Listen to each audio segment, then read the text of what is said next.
comment on peut savoir si on a été séduit ou non concernant l'image de Jésus-Christ? Parce que est-ce que vous savez que la description de Jésus-Christ est dans la Bible? Ses bras et ses pieds de la même couleur. La même quoi? Couleur. Mais je crois qu'il n'y a pas de couleur dans la Bible. Ils disent que Jésus-Christ est toutes les couleurs. Ah oui, il n'y a pas de couleur dans la Bible. Si tu es blanc, tu vas voir Jésus blanc. Si tu es noir, tu vas voir Jésus noir. Si tu es chinois, tu vas voir Jésus chinois. C'est pas dans la Bible, mon frère. La Bible dit que ses bras et ses pieds, comme la même couleur que des reins polis. Que des reins polis. C'est comme si du cuivre que tu as pris et que tu l'as brûlé dans un four.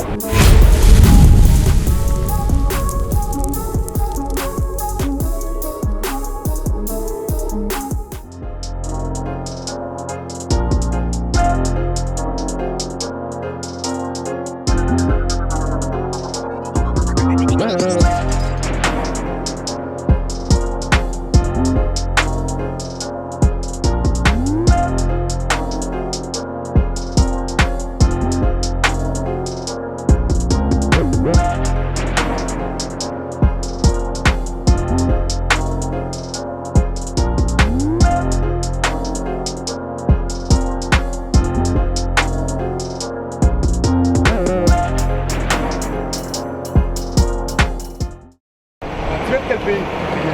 Du Bénin. Ok. Relis le verset encore. Car tu es un peuple saint pour l'Éternel ton Dieu. Moïse parle aux enfants d'Israël. Les enfants d'Israël aujourd'hui, c'est les soi-disant noirs, les latinos et les natifs amérindiens d'Amérique. Il est en train de dire quoi? Car tu es un peuple saint pour l'Éternel ton Dieu. Qu'est-ce que le mot saint, ça veut dire? Saint. Saint, ça veut dire séparé, mis à part. Hein? L'Éternel ton Dieu t'a choisi. L'Éternel ton Dieu t'a choisi pour que tu fusses un peuple qui lui appartient entre tous les peuples qui sont sur la face de la terre. Donc l'Éternel, sur toute la face de la terre, l'Éternel a choisi un seul peuple, les 12 tribus d'Israël, mon frère. Quand on va à l'église, ils nous disent que Dieu aime tout le monde, pas vrai? T'es chrétien? Et quelle illumination? Évangélique, chrétien évangélique. Tu vas à l'église? Ok, à l'église, ton pasteur, il dit Jésus aime tout le monde, pas vrai? Demande Matthieu 15, verset 24. Quand moi je lis la Bible, ce que nous on voit, c'est que Jésus-Christ est venu pour un seul peuple. C'est la nation d'Israël. C'est ça qu'il faut comprendre. Et quand on dit la nation d'Israël, on ne parle pas des faux juifs qui sont en Israël, qui sont en train de bombarder les Palestiniens.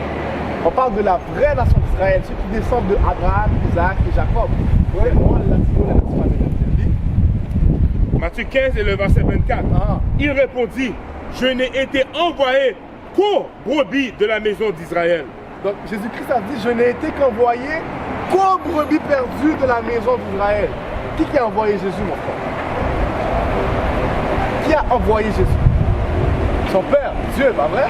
Donc Dieu a envoyé Jésus-Christ pour les brebis perdues de la maison d'Israël. Donc c'est où qu'on trouve que Dieu aime tout le monde, que Jésus-Christ est venu pour tout le monde.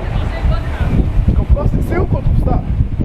Un autre mensonge qui nous a été enseigné, mon frère, va dans Matthieu 24, verset 4. Matthieu 24, verset 4.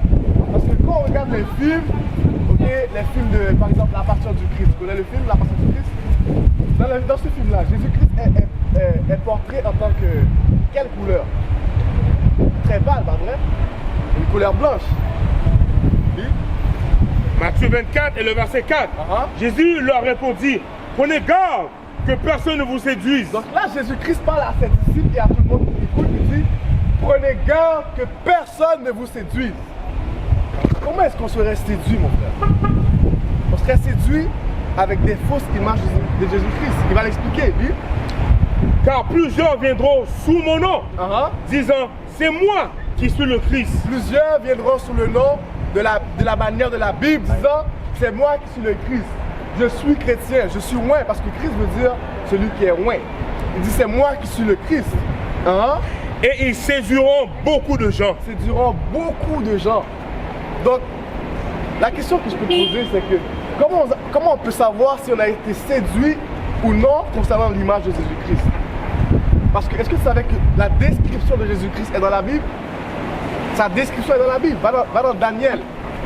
Va dans Daniel, parce que Jésus-Christ est décrit comme un homme noir selon la Bible. Mais quand on regarde les films, c'est cette image-là qu'il nous donne. Mais selon la Bible, l'image qui est la plus proche de la description qu'on nous donne, c'est l'image qui est là, mon frère. On demande aux gens, c'est qui lui? Jésus. On demande aux gens, c'est qui lui? Le diable. Ça fait aucun sens, mon frère. C'est exactement le contraire. Lis ça? Daniel 10 et le verset 6. Son corps était comme du béryl. Donc, Jésus-Christ avait une tunique sur lui, c'était vert. Le béryl, c'est vert. Lis. Et son visage comme la ressemblance d'un éclair. Ça veut dire que son visage était brillant, comme il le dit dans Matthieu. Lis. Et ses yeux comme des lampes de feu. Il avait les yeux rouges. Lis. Et ses bras et ses pieds de la... Ses bras et ses pieds, la couleur de ses bras et ses pieds. La même couleur d'airain poli. La même couleur que d'airain poli. C'est quoi l'airain, mon frère? L'airain, c'est comme du cuivre ou comme du bronze. Quand on dit quelqu'un est bronzé, ça veut dire quoi? Que la personne est foncée. Pas vrai? Donc là, on dit que son corps, ses bras et ses pieds, c'est la couleur. Lis encore. Son corps était comme du béryl, et son visage comme la ressemblance d'un éclair, et ses yeux comme des lampes de feu, et ses bras et ses pieds de la même couleur. La même quoi? Couleur. Mais je croyais qu'il n'y avait pas de couleur dans la Bible. Ils disent que Jésus-Christ est toutes les couleurs. Ah oui, il n'y a pas de couleur dans la Bible. Si tu es blanc, tu vas voir Jésus blanc. Si tu es noir, tu vas voir Jésus noir. Si tu es chinois, tu vas voir Jésus chinois. C'est pas dans la Bible, mon frère. La Bible dit que ses bras et ses pieds comme la même couleur que des reins polis. Que des reins polis. Ça veut dire comme si du cuivre que tu as pris et que tu l'as brûlé dans un four.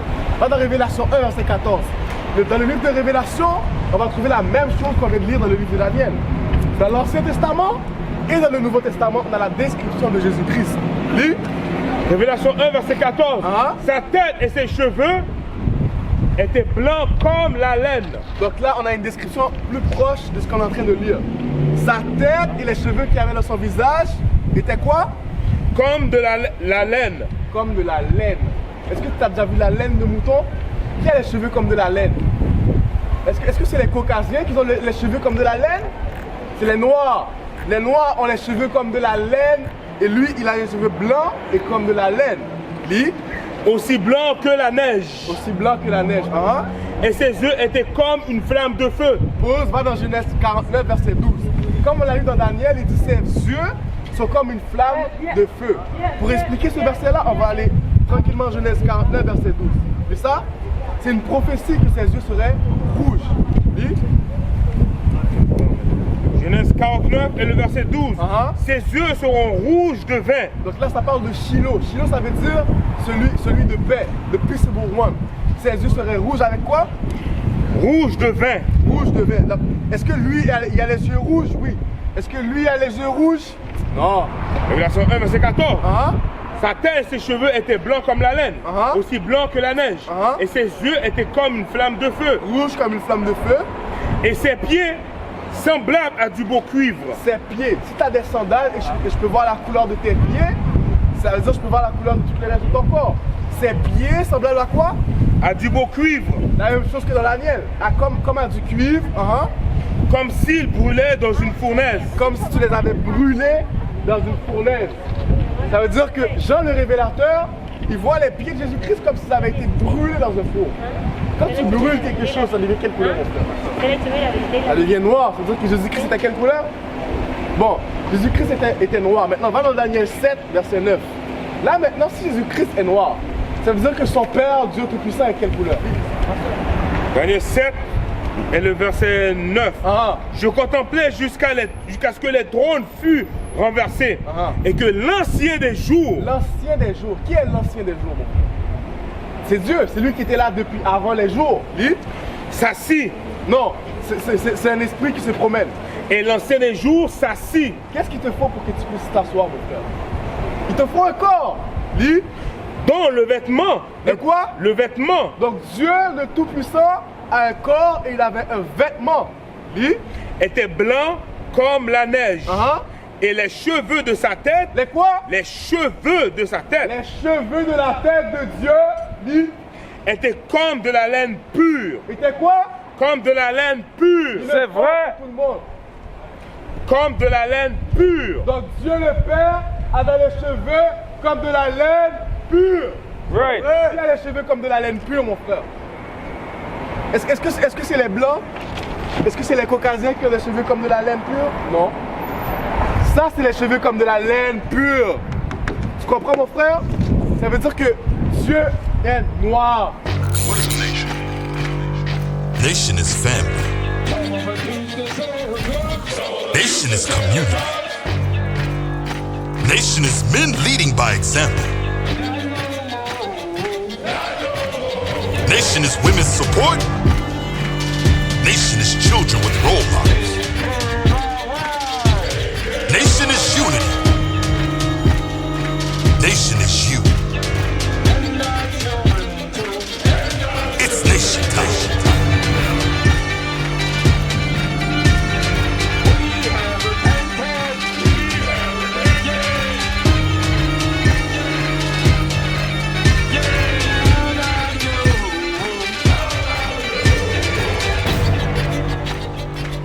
And finally, my brethren, be strong in the Lord, His word